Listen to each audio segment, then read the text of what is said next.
और खबरों के सिलसिले में बढ़ते हैं आगे, जहां थोड़ी देर में एटा पहुंचेंगे सीएम योगी आदित्यनाथ। बड़ी अपडेट, जवाहर ताप्तीय परियोजना का करेंगे निरीक्षण। एटा में कई विकास योजनाओं का करेंगे लोकार्पण। निर्माणाधीन मेडिकल का भी करेंगे निरीक्षण।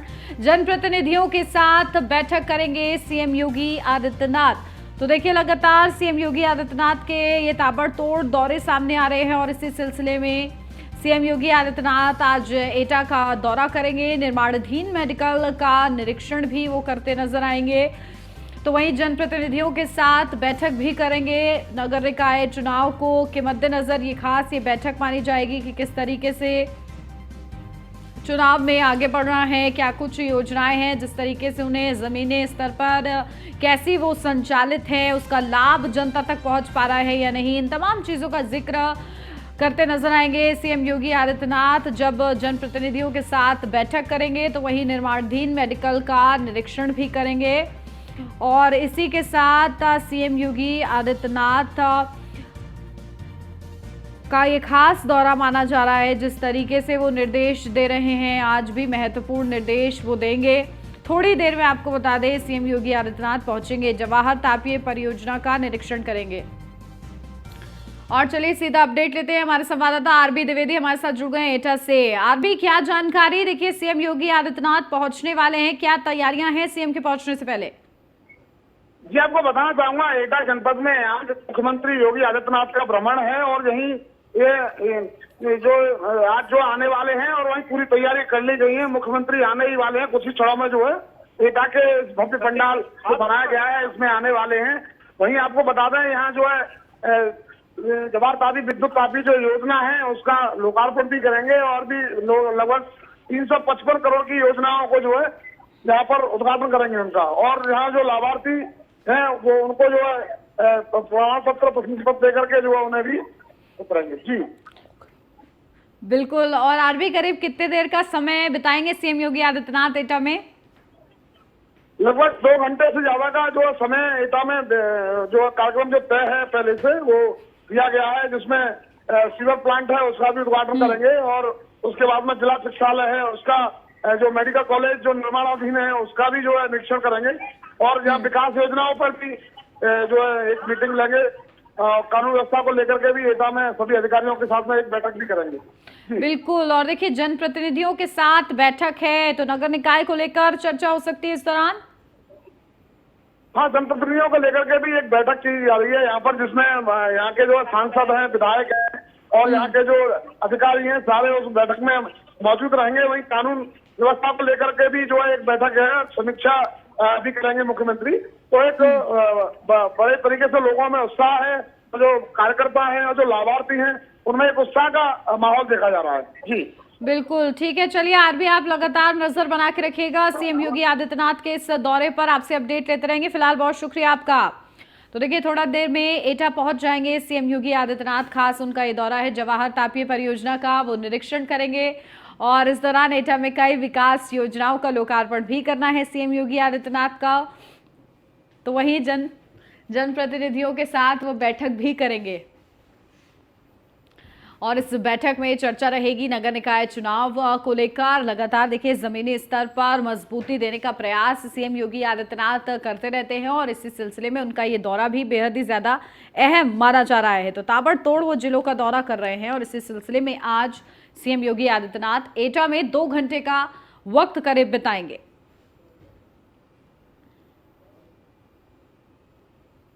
वहीं अधिकारियों के साथ सीएम योगी आदित्यनाथ की आज बेहद महत्वपूर्ण बैठक भी रहने वाली है। त्योहारों को लेकर सीएम योगी आदित्यनाथ की ये बड़ी बैठक है। आज दीपावली और छठ पर्व को लेकर योगी करेंगे ये बैठक। तो शाम 7 बजे मुख्यमंत्री आवास पर यह बैठक होगी। वीडियो कॉन्फ्रेंसिंग के जरिए जिलों के अफसरों को निर्देश देंगे। तो आपको बता दें कि इस दौरान जिलों के डीएम और एसएसपी मौजूद होंगे, जिनसे संवाद करते हुए सीएम योगी आदित्यनाथ नजर आएंगे।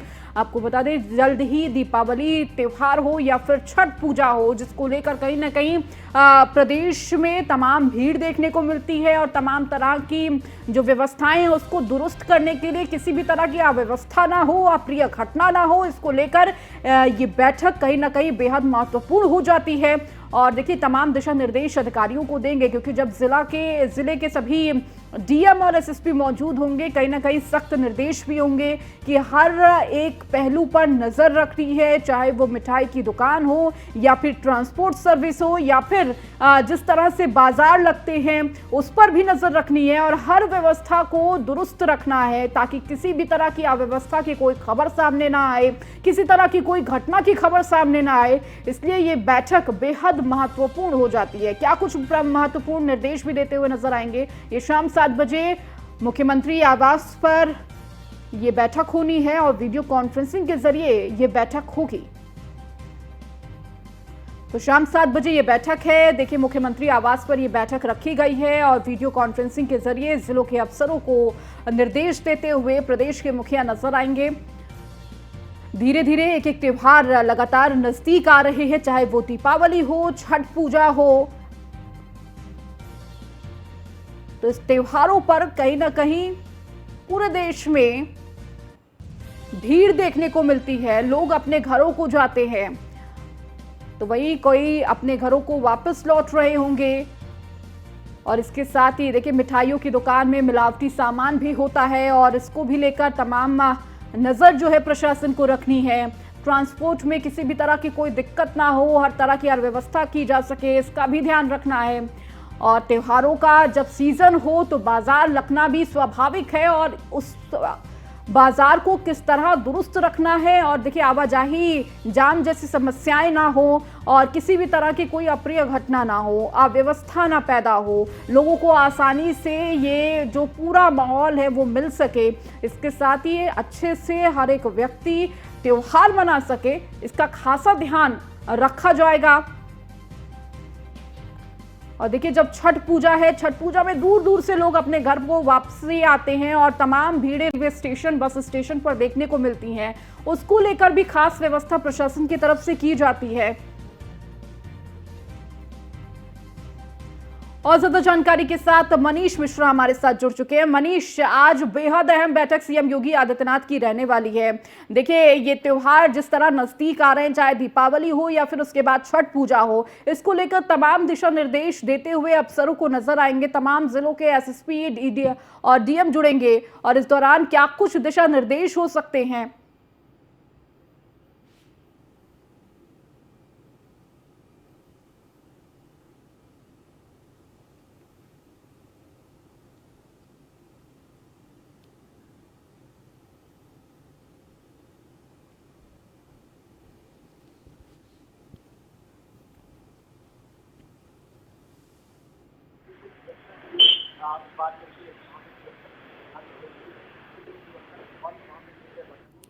मनीष से हमारा संपर्क नहीं हो पा रहा है, उनसे जुड़ने की कोशिश करेंगे, अपडेट लेंगे। लेकिन उससे पहले आपको बता दें, आज शाम 7 बजे सीएम योगी आदित्यनाथ अपने आवास पर वीडियो कॉन्फ्रेंसिंग के जरिए तमाम जिलों के अफसरों के साथ बैठक करने वाले हैं। चूंकि आगे आगामी चुनाव, आगामी पर्वों को लेकर जिस तरह से व्यवस्थाएं की जा रही हैं, किस तरह से क्या कुछ व्यवस्था की गई है शहरों में, जिलों में, क्षेत्रों में, उसका कहीं ना कहीं जायजा लेंगे। इसके साथ ही क्या और महत्वपूर्ण निर्णय लेने चाहिए, किस तरह की व्यवस्था करनी चाहिए, इसका भी निर्देश देते हुए सीएम योगी आदित्यनाथ नजर आएंगे। तो हमारे साथ लगातार मनीष जुड़े हुए हैं। मनीष, देखिए, आज बेहद महत्वपूर्ण बैठक मानी जा रही है क्योंकि आगामी त्योहारों को देखते हुए कहीं ना कहीं आज प्रमुख दिशा निर्देश देते हुए अफसरों को नजर आएंगे सीएम योगी आदित्यनाथ। जी, निश्चित तौर से देखिए, आज एक बड़ी बैठक है जो कि शाम 7 बजे से मुख्यमंत्री योगी आदित्यनाथ के द्वारा ली जाएगी। वीडियो कॉन्फ्रेंस सभी जिलों के कप्तान और डीएम वहां पे जुड़ेंगे। साथ ही साथ आपको बता दूं कि सभी 9 जिलों के एडीजी, सभी 18 जिलों के कमिश्नर और साथ ही साथ जो कमिश्नरी लागू हुई है वहां के कमिश्नर और डीएम भी वहां पे मौजूद रहेंगे। जिस तरीके से त्योहार का सीजन आ रहा है, दिवाली और छठ जैसे बड़े पर्व आने वाले हैं जिसमें भारी भीड़ उमड़ती है, न केवल बाजारों में तबकि घरों में और आसपास के जो क्षेत्र होते हैं वहां से दूर दराज से लोग अपने घर को आते हैं इस त्योहार के लिए, अपने साथी मनाना चाहते हैं, उसमें कोई किसी तरह की दिक्कत ना आए उस चीज़ को लेकर, सिक्योरिटी को लेकर इस बड़ी बैठक की जा रही है।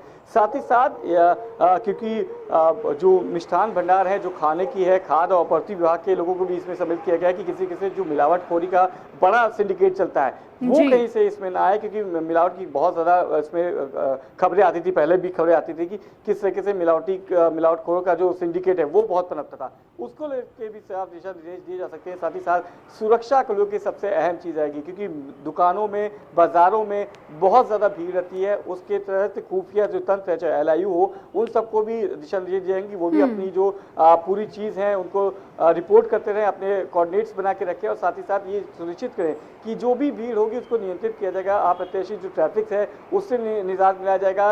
लोग को आवागमन की जो सुविधाएं हैं वो सुगम हो, उसमें कोई दिक्कत ना आए। और सबसे बड़ी चीज कि आम जन जब निकले तो उसके अंदर एक सुरक्षा का भाव हो, वो सबसे इंपॉर्टेंट रहेगा। और दूर दराज से आने वालों के लिए, चाहे ट्रांसपोर्टेशन को लेकर बात हो, चाहे रेलवे को लेकर बात हो, कि वहां पे अप्रत्याशित भीड़ आ सकती है, उसको कैसे डाइवर्ट किया जाए, उसको लेके भी आज दिशा निर्देश दिया जाता है। साफ दिशा निर्देश दिया जाएगा। हालांकि पहले भी एक बार ये बैठक हुई थी और पहले भी बैठक की गई थी, उसमें भी साफ दिशा निर्देश दिए गए थे। पर अब क्योंकि छठ और दिवाली ऐसा त्योहार है कि जो दूर लोग रहते हैं, अपने घरों से दूर रहते हैं, वो भी अपने घर को आते हैं। और ग्रामीण क्षेत्रों में बहुत ज़्यादा इसमें देखने मिलता है। ग्रामीण जो इलाके होते हैं वहाँ पे जो भीड़ है, जो लगने वाले मेले हैं, कई जगह दिवाली के मेले देखते हैं, छठ का पर्व होता है वो नदी किनारे होता है, तो ऐसे में कोई अप्रिय घटना ना हो, वहाँ पे जो चाक चौबंद सुविधाएं हैं वो चाक चौबंद कर लिए जाए, उनका एक बार रिहर्सल किया जाए, उनको सुनिश्चित किया जाए कि जो लोग भी आएंगे, जो आमजन वहाँ पे आएंगे, जो आमजन वहाँ पे प्रतिभाग लेंगे या फिर अपने परिवार के पास आएंगे, उनके अंदर एक सुरक्षा का भाव हो। और इसकी एक प्राथमिकता रहती है योगी सरकार की। तो एक बार फिर से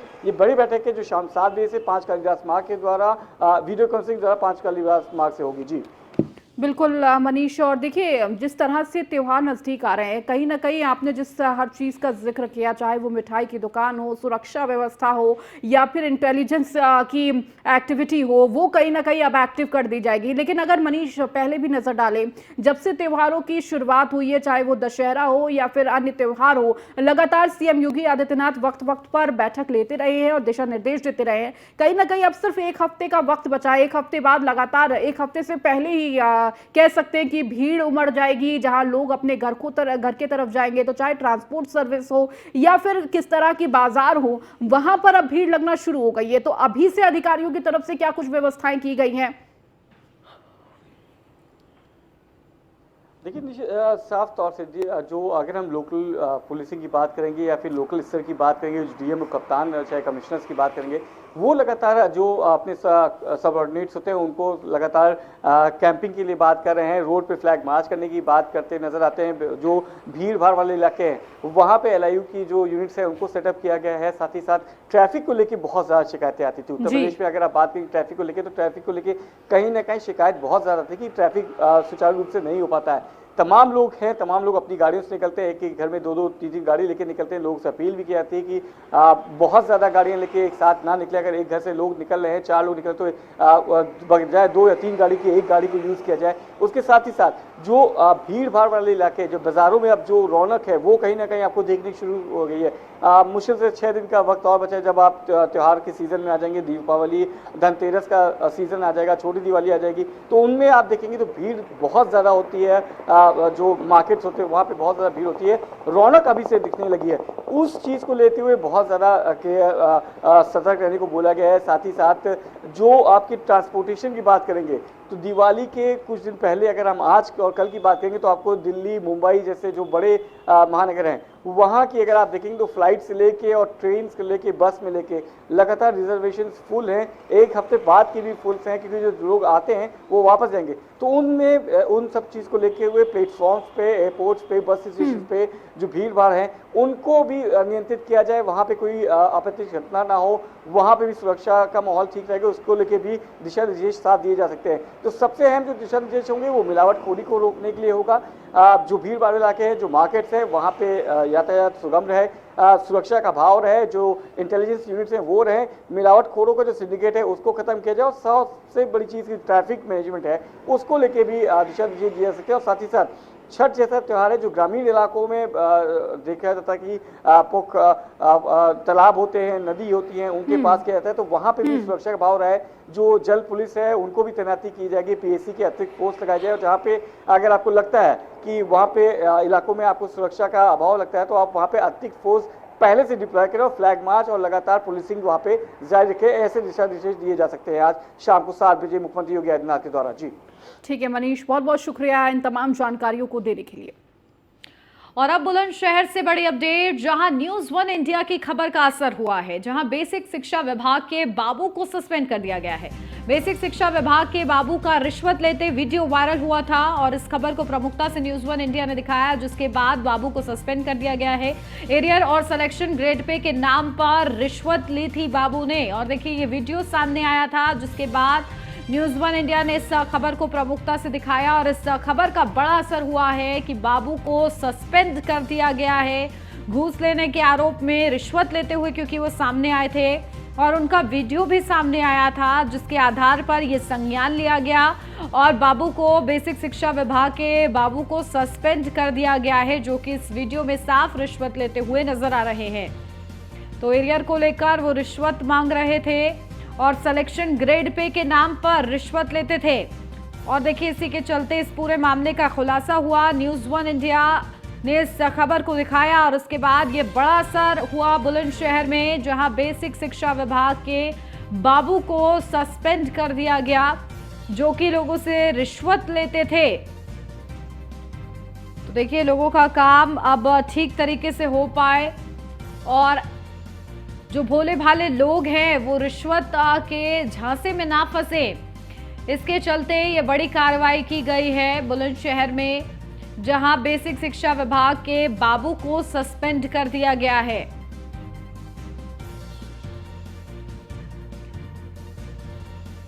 तो देखिए रिश्वत लेते ही वीडियो सामने आया था और इस वीडियो को न्यूज वन इंडिया ने प्रमुखता से दिखाया, जिसके बाद इस खबर का असर हुआ है और इस खबर पर संज्ञान लिया गया और बाबू को सस्पेंड कर दिया गया है। आगे की कार्रवाई जारी है। कितने लोगों को अब तक इन बाबू ने शिकार बनाया है और कितने लोगों से रिश्वत वसूली है, इन तमाम चीज़ों का अब देखिए जानकारी जो है जुटाई जाएगी, लेकिन फिलहाल ये बड़ी कार्रवाई की गई है। और चलिए सीधा अपडेट, हमारे संवाददाता अशोक कुमार हमारे साथ जुड़ गए हैं। अशोक, क्या जानकारी? देखिए न्यूज वन इंडिया की खबर का असर हो गया है, बाबू को सस्पेंड कर दिया गया है, आगे क्या कार्रवाई? बिल्कुल, आपको बता दें कि न्यूज वन इंडिया ने समीक्षा से खबर चलाई थी, बाबू का रिश्वत लेते हुए वीडियो वायरल हुआ और तत्काल जीएसए ने न्यूज वन इंडिया की खबर का संज्ञान लिया और सस्पेंड करने के लिए आदेश जारी हो गए हैं। लखनऊ से संतुष्टि होने के बाद तत्काल प्रभारी से हटा दिया गया है। पद से जो बाबू पद अकाउंट पर था उसे तत्काल प्रभारी से हटा दिया है और विभागीय कार्रवाई करने के लिए शासन को लिखित में आदेश जारी होगा और लिखित में बीएसए की तरफ से एक लिखित में प्रार्थना पत्र शासन के लिए भेज दिया। बिल्कुल, और देखिए किस तरीके से ये बड़ी कार्रवाई जो है की गई है। क्या आप जानकारी भी जुटाई जाएगी अशोक कि आखिर कितने लोगों से उन्होंने रिश्वत वसूली है इन तमाम चीजों पर? बिल्कुल, हर पहलू पर जांच करने के लिए दावा किया गया है। शासन की तरफ से जिस तरीके से सीएम योगी का अंतर भ्रष्टाचार अधिकारी के खिलाफ चलता है, अब देखना यह होगा। बीएसए ने साफ न्यूज वन इंडिया से बातचीत, फोन पर बातचीत के दौरान कहा कि हर पहलू पर जांच की जाएगी। जैसे ही शासन का आदेश होगा कि किन किन पहलू पर भ्रष्टाचारी में लिप्त थे, उन पर हर पहलू पर जांच करने का दावा किया। चलिए, बहुत शुक्रिया अशोक आपका तमाम अपडेट के लिए।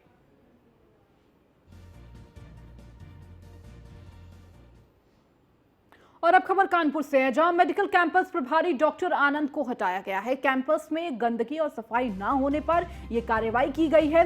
गंदगी की चपेट में आने से कई मेडिकल छात्र बीमार भी हुए हैं, तो कमेटी की जांच रिपोर्ट के बाद ही ये कार्रवाई की गई है। मेडिकल प्रभारी डॉक्टर अशोक बर्मन को बनाया गया है। तो गंदगी की चपेट में आने से कई मेडिकल के छात्र बीमार हुए थे, जिसके बाद एक कमेटी बनाई गई और कमेटी ने जांच की और जांच रिपोर्ट में ये बात सामने आई कि किस तरह से ये लापरवाही की जा रही थी, किसी भी तरह की कोई साफ सफाई देखने को नहीं मिली थी। और देखिए उसके बाद ये कार्रवाई हुई है। तो मेडिकल कैंपस प्रभारी डॉक्टर आनंद को अब हटा दिया गया है, क्योंकि किसी भी तरह के जो कैंपस में व्यवस्था होनी चाहिए वो दुरुस्त नहीं थी। तो कैंपस में गंदगी और सफाई ना होने से ये कार्रवाई की गई है और गंदगी की चपेट में आने से कई मेडिकल के छात्र जो थे वो बीमार हो गए थे। और ज्यादा जानकारी के साथ कानपुर से हमारे संवाददाता रामजी शर्मा हमारे साथ जुड़े हुए हैं। रामजी, एक बड़ी कार्रवाई की गई है, मेडिकल प्रभारी को हटाया गया है।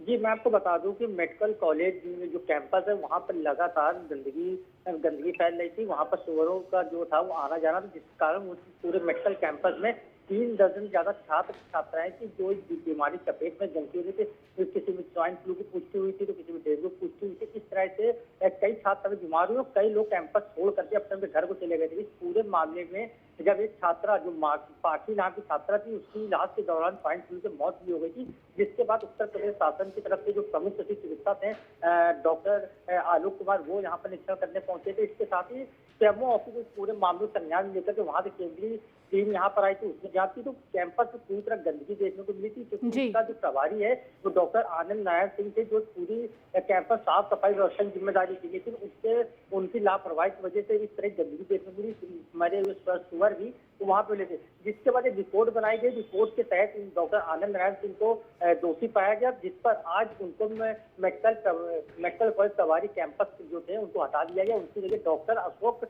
वर्मन जी हैं, उनको यहाँ का प्रभाव दिया गया। लेकिन इस कार्रवाई से कहीं ना कहीं एक मैसेज जरूर जाएगा कि जो भी मेडिकल कॉलेज में हो या फिर कहीं भी अगर गंदगी है या जो भी लापरवाह होगा उस पर कार्रवाई निश्चित तौर पर होनी है। शायद यही मैसेज देने का काम किया गया। और तब फिलहाल जो मेडिकल कॉलेज कैंपस में जो गंदगी है उसको साफ सफाई की नगर निगम टीम भी पहुंची हुई है, और साथ ही जो मेडिकल कैंपस की जो टीम है वो मिलकर उस गंदगी को साफ करने का काम कर रही है। तो भी आगे और लोगों पर भी कार्रवाई की बात कही जा रही थी, और भी कई लोग हैं जिनकी जिम्मेदारी बनती है, जो सफाई नायक है या सफाई कर्मी है, उन पर भी बहुत जल्द गाज मिल सकती है। जी ठीक है राम जी, बहुत बहुत शुक्रिया इस जानकारी को देने के लिए।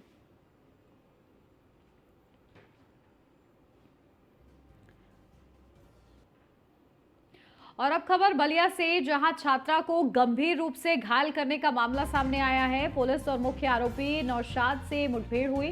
मुठभेड़ में मुख्य आरोपी के पैर में गोली लग गई। पुलिस ने आरोपी को गिरफ्तार कर लिया। आरोपी के पास से कट्टा और अन्य सामान भी बरामद हुआ है। नगरा थाने के ताड़ीबड़ा गांव में ये मुठभेड़ हुई है।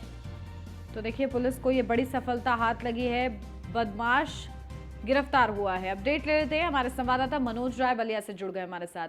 मनोज, क्या जानकारी? देखिए, ये आरोपी जो है पुलिस के हत्थे चढ़ा है, क्या कार्रवाई आगे की जा रही है?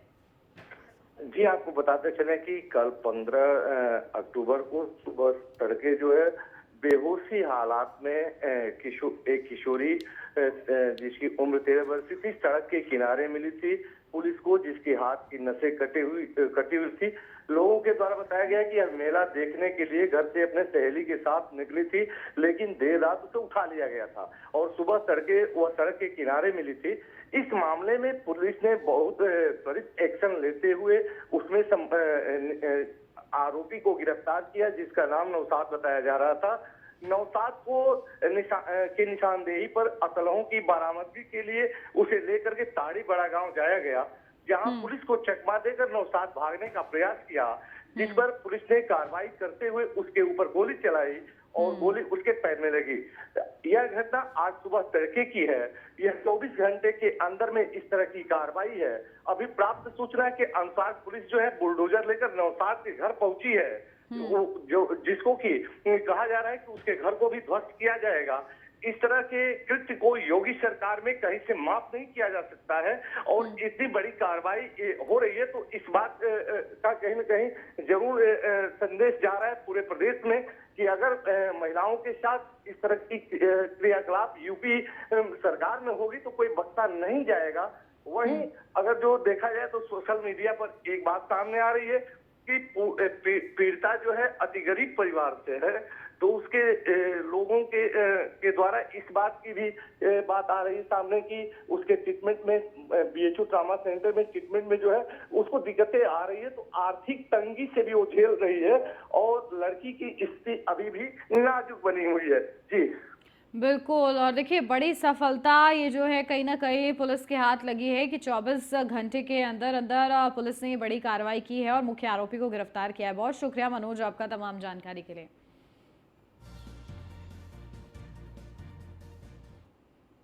और अब खबर उन्नाव से है, जहां बांगरमऊ सीएचसी में स्वास्थ्य सेवाएं बदहाल है। गंभीर मरीजों का कुर्सी पर हो रहा है इलाज। बेड के अभाव में कुर्सी पर यह इलाज चल रहा है। मरीज के परिजन इमरजेंसी गेट पर बेड के लिए लगाते हुए गुहार, तो मरीज को नसीब नहीं हो रहा बेड। मरीज को गोदी में उठाकर ले जाते वीडियो वायरल, तो जुगाड़ के भरोसे चल रहा है सरकारी अस्पताल। तो जहां एक तरफ अस्पतालों को दुरुस्त करने की कोशिश में डिप्टी सीएम ब्रजेश पाठक जिस तरह से स्वास्थ्य मंत्री भी है, लगातार औचक निरीक्षण करते हुए नजर आते हैं। और देखिए, कई ऐसे सरकारी अस्पताल है जिनकी व्यवस्था बेहद बदहाल है और ऐसी तस्वीर ये नजर आ रही है जहां मरीज को बेड तक नसीब नहीं हो रहा है। जो गंभीर हालत में है उनको भी कुर्सी पर बैठकर उनका इलाज किया जा रहा है। तो जुगाड़ के भरोसे ये पूरा सरकारी अस्पताल चल रहा है। उन्नाव से ये तस्वीर है। तो बांगरमऊ सीएचसी में स्वास्थ्य सेवाएं किस तरह बदहाल हैं उसकी तस्वीर भी आपको दिखा रहे हैं। देखिए किस तरह कुर्सियों पर बैठकर और जो उनके साथ ईमानदार मौजूद हैं वो खड़े हुए हैं और इसी तरह ये व्यवस्था चल रही है, इसी तरह ये इलाज चल रहा है और कोई भी इस पर कार्रवाई और किसी तरह का कोई संज्ञान लेने को तैयार नहीं है।